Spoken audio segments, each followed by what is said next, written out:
করেছে, ঠিক ততবারই কৃতিকের চাহনিতে বুক কেঁপে উঠেছে অরুর। টলটলে দিঘির জলের মতো চোখ দুটোতে কি ভীষণ কাতরতা আর অপারগতা তো কেবল অরুই টের পেয়েছে। কৃতিকের এমন ভগ্ন চাহনি দেখলে হৃদয়ে ভীষণ তোলপাড় হয় অরুর।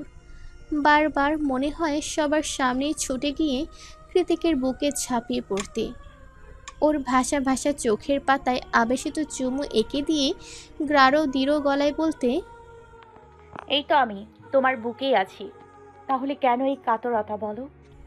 কিন্তু সেটা তো সম্ভব নয়, কারণ কৃতিকের মতো ছন্ন ছাড়া বেপরোয়া অরু নয়। যথেষ্ট লজ্জা আর সংকোচ রয়েছে ওর মধ্যে।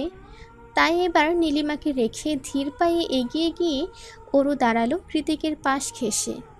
অরু পাশে এসে দাঁড়াতেই চোখ নামিয়ে এক ঝলক ওকে দেখে নিয়ে পুনরায় চোখ সরিয়ে নিকোটিনের ধোঁয়ায় কুণ্ডলিতে মন দেয় কৃতিক।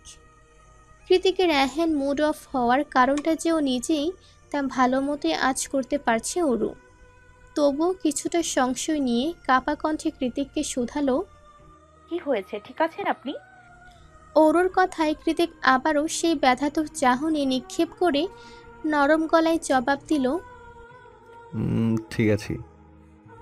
তারপর আর কোনো কথা নয়।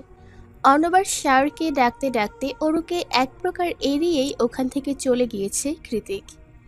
এরপর সারাটা দিন অতিবাহিত হলো, অথচ দুজনার একটা বাক্য কথা আদান প্রদান হয়নি। বেখেয়ালে দুজনার চোখাচোখি হয়ে গেলে কৃতিকের ব্যাকুল দু চোখ অরুকে ব্যথা দিয়েছে বারবার। এত আনন্দের সবটাই কেমন ফিকে লেগেছে অরুর নিকট। অবশেষে সন্ধ্যা নামতেই হৃদয়ের মাঝে এক রাশ ব্যথাতুর অনুভূতি নিয়ে কটেজে ফিরেছে অরু। কটেজে ফিরে বেডরুমে প্রবেশ করে আর এক মুহূর্ত অপেক্ষা করেনি ও। দ্রুত ব্যস্ত হয়ে পড়েছে কৃতিকের জন্য নিজেকে সর্বোত্তম সাজে সজ্জিত করার কাজে। বাইরে ছিঁড়ে বৃষ্টি হচ্ছে। বৃষ্টির ফোঁটার ঘনত্ব কম, তাই গায়ে লাগছে না মোটে। ছিঁড়ে বৃষ্টির মাঝেই পাহাড়ের চূড়ায় হোমস্টে এর ফ্রন্ট ইয়ার্ডের কাঠের পাঁচিল ঘেঁষে দাঁড়িয়ে আছে অর্ণব, সায়র আর কৃতিক। তিনজনের হাতেই একটা করে সিগারেটের শলাকা। ওদের নিঃশ্বাসের তালে তালে অন্ধকারের মাঝেই সেই শলাকাগুলো জ্বলছে আবার নিভছে। নিকষ আধারে পাহাড়ের ঢালে এক আটটু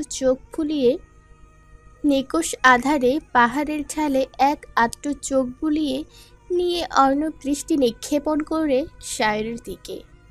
সায়র তখনও নির্লিপ্ত চোখে কালো মেঘাচ্ছন্ন আকাশপানে চেয়ে আছে। সে সময় অর্ণব হাত বাড়িয়ে ওর পিঠ চাপড়ে বলে ওঠে, নীলিমাকে উঠিয়ে নিয়ে আসলি, ভালো কথা। এবার কি করবি, কিছু ঠিক করেছিস? সায়র হ্যাঁ সূচক মাথা নাড়িয়ে বলল, ভিসা পাসপোর্টের প্রসেস চলছে, কাজ হলেই ওকে নিয়ে ফিরে যাব। আর তোর পুরান ঢাকা শ্বশুর? অর্ণবের কথায় সায়র কিছু একটা ভেবে ঠোঁট কামড়ে মৃদু হেসে বলল, আমার মনে হয় না নীলিমা যতটা ভয় দেখিয়েছে শ্বশুরাব্বা অতটাও ডেঞ্জারাস।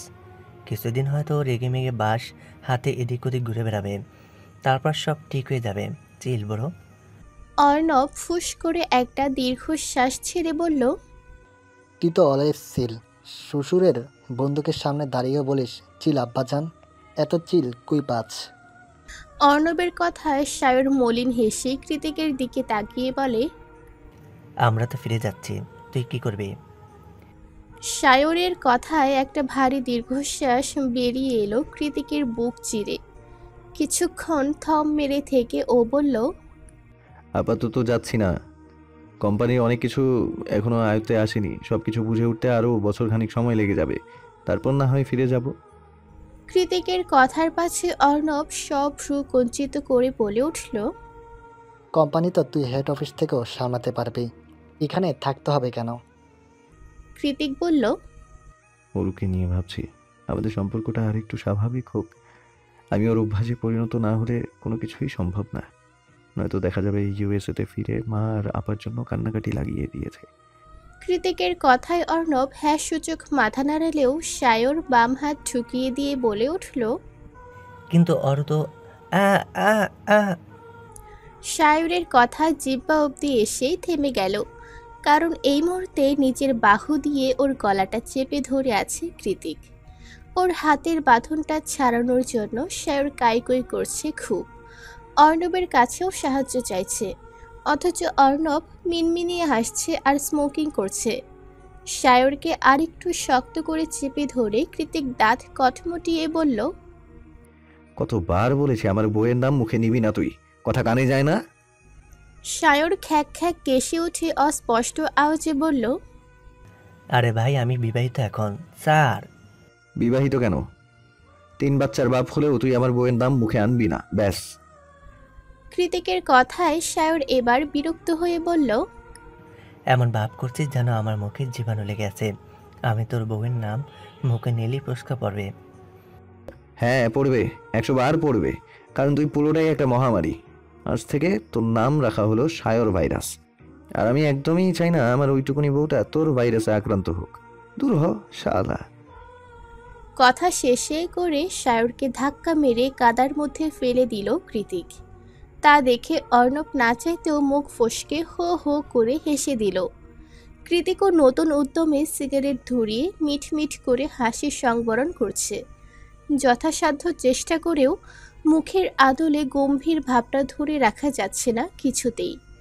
ওদের দুজনের এহেন কপটতা আর ষড়যন্ত্রকারীর ন্যায় আচরণ দেখে সায়র কাদা ছাড়িয়ে উঠতে নিয়ে আবারও পিছলে পড়ে গিয়ে ঠোঁট উল্টে বলল, চালা মির্জাপুরের দল, তোদের কোনোদিন ভালো হবে না। বউয়ের হাতে সকাল সন্ধ্যা উত্তম মধ্যম খাবি তোরা, এই আমি অভিশাপ দিলাম। ঘড়ির কাঁটার টিকটিক আওয়াজ জানান দিচ্ছে রাত তখন 12টা বেজে 1। বাইরে ছমছমিয়ে বৃষ্টি শুরু হয়েছে। হোমস্টে এর পুরো এরিয়াতে বিদ্যুৎ নেই, যার দরুন তিমিরে ঢাকা পড়েছে পাহাড়ি এই নির্জন বসতিটা। ওরু হাত বাড়িয়ে আলগোছে একটা চার্জার লাইট জ্বালিয়ে দিয়েছে। এখন কিছুটা আলোকিত চারিপাশ। বজ্রপাতবিহীন শান্ত কোমল বাড়িধারা, তাও দমকা হাওয়ায় বৃষ্টির ছাট এসে ভিজিয়ে দিচ্ছে কটেজের তকতকে মেঝে। তাই ওরও এবার হুড়মুড়িয়ে এগিয়ে গিয়ে ব্যস্ত হাতে হাট করে খুলে রাখা জানালাটা বন্ধ করে দিল।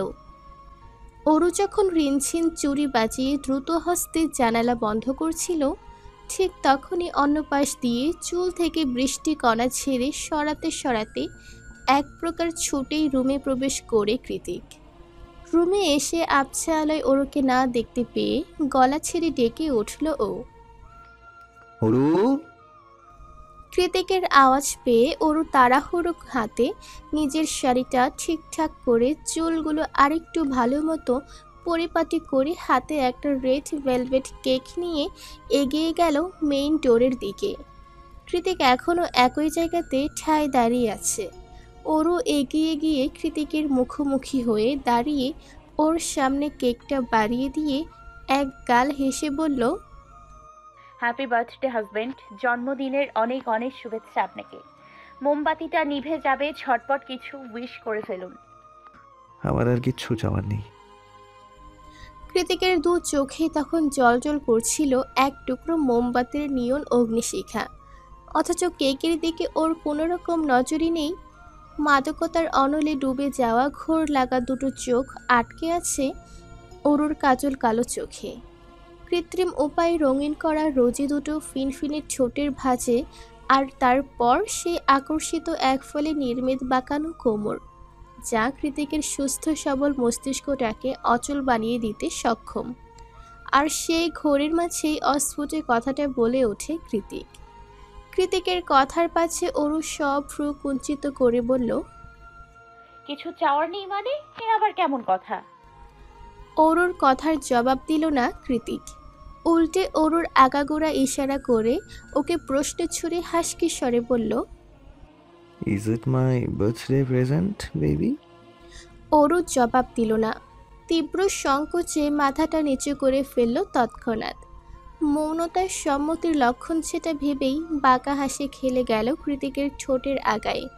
ও আচমকা হাত থেকে কেকটা রেখে অরুকে ছো মেরে নিয়ে চলে গেল কটেজের ছাদ খোলা বারান্দায়। সঙ্গে সঙ্গে আকাশ ফুটো হয়ে পতিত বৃষ্টিকণা এসে ভিজিয়ে দিল অরুর সর্বাঙ্গ। সুন্দর শাড়ি, সাজগোজ, লম্বা চুল সব কিছু ধুয়ে মুছে স্নিগ্ধতায় ছেয়ে গেল ওর সমগ্র মুখমণ্ডল। Heartbeat, you looks pretty. ব্যাস এতটুকুই। আর কোনো কমপ্লিমেন্ট দেওয়ার প্রয়োজন বোধ করল না কৃতিক, বরং কোনোরূপ কথাবার্তা ছাড়াই দু হাতে অরুর কমলটা শক্ত করে চেপে ধরে ওর গলার মাঝে হুট করে দাবিয়ে নিল নিজের মুখটা। প্রতিফলিত তীব্র আক্রোশের ন্যায় এক নাগারের গাঢ় চুম্বন দিশেহারা করে দিচ্ছে অরুকে। কৃতিকের এমন আক্রোশ দেখে এক পর্যায়ে অরুর মনে হচ্ছে ওকে কোনো রক্তচোষা চেপে ধরেছে। এক্ষুনি নিজের লাল চোখ আর সুচালো দাঁত বের করে শরীরের সবটুকু রক্ত এক নিঃশ্বাসে শুষে নিয়ে যাবে সে, আর অরু পড়ে রইবে একটা নিথর রক্তহীন মানবী হয়ে। বিষয়টা ভাবতেই অরুর গায়ে কাঁটা দিল। রাতের আধারে বৃষ্টির মাঝে কৃতিকের এহেন অতিরিক্ত উত্তেজনা দেখে কিছুটা ভীত হয়ে পড়ল মেয়েটা। তাই ওকে নিজের থেকে সরানোর খুব জোর চেষ্টা করে কম্পিত গলায় অরু বলল, আরে অন্তত কেকটা তো কাটুন। কৃতিক অরুকে এক ঝটকায় পেছনে ঘুরিয়ে ওর পোশাকের লাগোয়া ফিতেটা মুখের সাহায্যে টেনে খুলতে খুলতে হিসিয়ে বলল। সব পরে খাবো, তার আগে। মাঝপথেই থেমে গেল কৃতিক। দু কদম পিছিয়ে গিয়ে সন্দিহান গলায় অরুকে বলল, বেবি, এখন অন্তত এটা বলিস না যে তুই ফিট নেই, এখনো তোর। আবারও থেমে গেল কৃতিক। ভেতরের অস্থিরতাটা দমাতে চোখ বন্ধ করে রইল কিছুক্ষণ। অরুর পৃষ্ঠদেশ উন্মুক্ত, ক্ষুদ্র বৃষ্টিকণাগুলো নিঃসংকোচে ঠাঁই নিয়েছে সেথায়, অথচ আলো পিছলে যাওয়ার মতোই মসৃণতা তার। এতক্ষণে তো অরুও ডুব দিয়েছিল অজানা এক ঘোর লাগা শিহরণে, আর এখন এত ঠান্ডার মাঝেও চোখ মুখ গরমে চলে যাচ্ছে ওর। তবুও কৃতিককে আশ্বস্ত করতে সামান্য ঘাড় ঘুরিয়ে হ্যাঁ সূচক মাথা নাড়ালো অরু। কৃতিক ওর হ্যাঁ এর মানে বুঝতে না পেরে দৃঢ় কণ্ঠে বলে উঠল, এইভাবে যন্ত্রণা না দিয়ে মুখে বল, জাস্ট ইউজ ইউর ওয়ার্ডস। কৃতিকের ধমকে অরু কেঁপে উঠে নরম গলায় রিনরিনিয়ে বলল। ঠিক আছে। অরুর কথাটা বলতে যতক্ষণ, তার পরক্ষণেই ঝড়ের গতিতে ওকে পুনরায় কাছে টেনে নিল কৃতিক। দিন শেষে আরও একবার অরুকেই সহ্য করতে হলো এই বেপরোয়া খামখেয়ালি লোকটার উন্মাদনায় মত্ত মাত্রাতিরিক্ত ভালোবাসাময় এক দিশেহারা ঝড় তুফানের রাত, যা ওর নিকট চিরস্মরণীয়। বেলা বেজেছে অনেক, তবে চারিদিকে চোখ বোলালে মনে হচ্ছে মাত্রই ভোর হলো। মেঘের চাদরে ঢেকে আছে প্রকৃতি, বৃষ্টি হচ্ছে দফায় দফায়। তার মাঝেই বাইকার জ্যাকেট আর লেদার প্যান্ট পরে ফ্রন্ট ইয়ার্ডে দাঁড়িয়ে দূরবীনের সাহায্যে কাঞ্চনজঙ্ঘা পাহাড় দেখার চেষ্টা করছে কৃতিক। ওর মাত্রই ঘুম ভেঙেছে, পরনে এখনও কৃতিকের হুডি। সেভাবে একজোড়া হ্যালো কিটি পায়ে চড়িয়ে কটেজ থেকে বের হয়ে এলো ও। ফ্রন্টিয়ার্ডে কৃতিককে দেখতে পেয়ে চোখ ডলতে ডলতে কৃতিকের পাশ ঘেঁষেই দাঁড়িয়ে পড়ে অরু। অরুর আগমন টের পেয়ে দূরবীন থেকে চোখ সরিয়ে ওর কপালে শব্দ করে চুমু খেলো কৃতিক। অতঃপর মাথায় হাত বুলিয়ে বলল, গুড মর্নিং বেবি। আদুরে বিড়াল ছানার মতো দু হাতে কৃতিককে শক্ত করে আগলে ধরে আহ্লাদে গলায় অরু বলল, গুড মর্নিং। কিন্তু কোথায় আছেন? রাইডিংয়ে। কৃতিকের কথায় অরু হক চকিয়ে উঠল। ঘুমের ঘোর কেটে গেল তৎক্ষণাৎ। শটান হয়ে দাঁড়িয়ে উদ্বিগ্ন গলায় অরু বলল, পাগল আপনি? এই বর্ষায় কেউ রাইডিংয়ে যায়? ওর কথায় কৃতিক ফিচিল হেসে জানালো, পাহাড়ি রাস্তায় বৃষ্টির মাঝে রাইডিংয়ের থেকে অ্যাডভেঞ্চারাস আর কি হতে পারে? অরু ঠোঁট উল্টে বলল। তাহলে আমিও যাব। কৃতিক তৎক্ষণাৎ অরুর কথায় ঘোর আপত্তি জানিয়ে বলল, নো ওয়ে, তুই এখানেই থাকবি। কেন? আমি গেলে সমস্যাটা কি? কৃতিক দূরবীনে নজর দিয়ে বলল, রাস্তাঘাট পিচ্ছিল, তার উপর একটু পরপর বৃষ্টি হচ্ছে, এখন তোকে নেওয়া যাবে না। অরু রুদ্ধ আওয়াজে বলে উঠল, তার মানে আপনি বলতে চাইছেন রাস্তার রিস্ক আছে, তাই তো? সেটা কখন বললাম? এই যে এখন। কৃতিক ভেতর থেকে দীর্ঘশ্বাস ছেড়ে বলল, আমি তেমন কিছু। তাহলে আমাকে নিয়ে যান, আমিও আপনার সাথে রাইডিংয়ে যেতে চাই। কৃতিকের কথার মাঝে চট করে কথাটা বলে ওঠে অরু। কৃতিক ওকে চোখ পাকিয়ে কিছুটা গম্ভীর গলায় বলল, জিদ করছিস কেন? বলেছি তো নেব না। সারা রাতভর এত ভালোবাসা দেওয়ার পরে সকাল সকাল কৃতিকের এতটুকু শক্ত কথাও বেশ গায়ে লাগলো অরুর। অরু হলফ করে বলতে পারে রাতের কৃতিক আর এখনকার কৃতিকের মাঝে আকাশ পাতাল ব্যবধান। কেন যেন না চাইতে অভিমানে অশ্রু জলে টল টল করে উঠল ওর দু চোখ। অরুর চোখে পানির ব্যাপারটা বোধগম্য হতেই কৃতিক দ্রুত হস্তে ওকে বুকে টেনে নিয়ে বলল, খাচ্ছিস কেন বেবি? এখনো শরীর খারাপ লাগছে? পেইন কিলার নিয়েছিস? অরু ফুপিয়ে উঠে বলল, আমাকেও নিয়ে যান প্লিজ, আমিও আপনার সাথে যেতে চাই। অরুর অসহায় আবদারের কাছে চরমভাবে হেরে গিয়ে একটা তপ্ত অপারগ নিঃশ্বাস ছাড়ল কৃতিক। অতঃপর ওর মাথায় হাত বুলিয়ে বলল, ঠিক আছে, নিয়ে যাব। তবে আমার মতো leather suit, gloves, safety pad সব কিছু পরতে হবে। বল রাজি? কৃতিকের কথার পাছে অরু মুচকি হেসে জোরে জোরে মাথা ঝাঁকালো। বাইরে মুষলধারায় বৃষ্টি হচ্ছে, তার মধ্যেই পাহাড়ি রাস্তা ধরে সিটিংয়ের দিকেই সাই সাই করে এগিয়ে যাচ্ছে বাইকটা। কৃতিক খুব সাবধানে স্পিডোমিটারের গতি কমিয়ে বাইক রাইড করছে, যা অরুর কাছে প্রচণ্ড বোরিং লাগছে। বাইকে বসে ঠেলা গাড়ির ফিল নিতে নিতে এক পর্যায়ে বিরক্ত হয়ে অরু কৃতিকের দিকে ঝুঁকে গিয়ে বলল, এত আস্তে চলছে কেন বাইকটা? আপনি না রাইডার? এই আপনার রাইড? হ্যাঁ, আবার আমাকে দিয়ে সেফটি প্যাডও পরিয়েছেন দেখছি। অরুর কথায় কৃতিক কপটে হেসে বলল, তোর যে ফার্স্ট রাইডিং পছন্দ সেটা আগে বলিসনি কেন? আমি আরো ভাবলাম ছোট মানুষ। কৃতিকের কথার আগামাথা না বুঝে অরু ভ্রুকুটি করে বলল, আপনি কি বলতে চাইছেন? কিছু না, ধরে বস। কৃতিকের কথা মতো অরু ওর কাঁধে রাখা নিজ হাতের বাঁধনটা জোরালো করতে স্পিডোমিটারের গতি দ্বিগুণ বাড়িয়ে ফেলল কৃতিক। সচকিত চোখে রাইড করতে করতে সামনের লুকিং গ্লাসে তাকিয়ে অরুকে শোধালো। Are you okay baby? ওর প্রশ্নের জবাবে অরু হ্যাঁ সূচক মাথা নাড়ালে সঙ্গে সঙ্গে স্পিডোমিটারের গতি আরও বাড়িয়ে দিল কৃতিক। এবার অরু আর তাল সামলাতে না পেরে আচমকা পড়ে গেল কৃতিকের পিঠের উপর। কৃতিক একইভাবে লুকিং গ্লাসে তাকিয়ে হেলমেট পরিহিত অরুকে বলল, এইভাবে নয়, শক্ত করে জড়িয়ে ধর। অরু ধরল। এরপর আর কোনো কথা নয়, দুজনই চুপচাপ। এতক্ষণ একইভাবে বসে থাকায় অরুর বেশ সাহস বেড়েছে। ও হুটহাট করে দু হাত মেলে দিচ্ছে মুক্ত নির্হারা পাখির ন্যায়। অরুকে চুপচাপ রাইডিং উপভোগ করতে দেখে কৃতিক ডেকে বলল, baby, how is it? Aru মুক্ত বাতাসে দু হাত মেলে দিয়ে চোখ বন্ধ করে প্রশান্তির নিঃশ্বাস ছেড়ে বলল, দারুণ। আমাকে এভাবে প্রশান্তির সাগরে ভাসিয়ে দেওয়ার জন্য হলেও আপনার আয়ু বাড়ুক, আমার সবাইও আপনার হোক। অরু কথাটা বলার সঙ্গে সঙ্গে বাইকের ব্রেক কষল কৃতিক। হঠাৎ এভাবে ব্রেক কষায় অরু কিছুটা ঘাবড়ে গেল। ও ভাবছে কোনো কথায় আবার চটে গেল কৃতিক, তাই একটু ইতস্তত গলায় বলল, কি হয়েছে? কিন্তু না, অরুর ভাবনার সঙ্গে বাস্তবের কোনো মিল হলো না। আজ বোধহয় কৃতিক পণ করে নিয়েছে কোনো কিছুতেই রাখবে না সে। তাই সেই মোতাবেক অরুকে আঙুলের ইশারা দিয়ে একটা স্থানীয় টং দোকান দেখিয়ে বলল, বেবি, চা খাবি? আমি খেতে পারি, কিন্তু আপনি তো সচরাচর চা খান না।